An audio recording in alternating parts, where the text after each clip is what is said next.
اور مشرک کی کوئی مغفرت نہیں ہے۔ تو عبادت کرنا صرف اللہ تبارک و تعالیٰ کا حق ہے کہ صرف اسی کی ہی عبادت کی جائے، کسی اور کی عبادت نہیں کی جائے گی، کسی قبر کے سامنے پیشانی نہیں رکھی جائے گی، کسی بڑے آدمی کے سامنے سر کو نہیں جھکایا جائے گا۔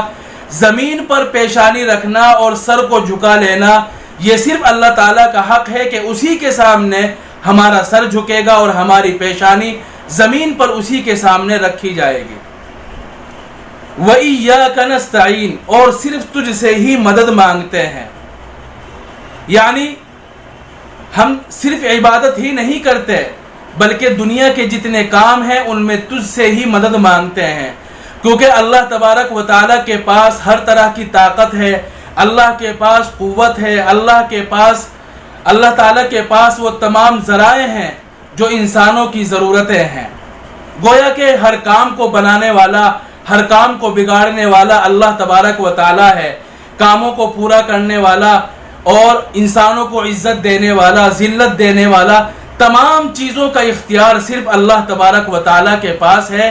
اس لیے ہم اللہ ہی سے مدد مانگیں گے، کسی اور سے مدد نہیں مانگیں گے۔ ایاک نعبد و ایاک نستعین، ہم صرف تیری ہی عبادت کرتے ہیں اور تجھ سے ہی مدد مانگتے ہیں۔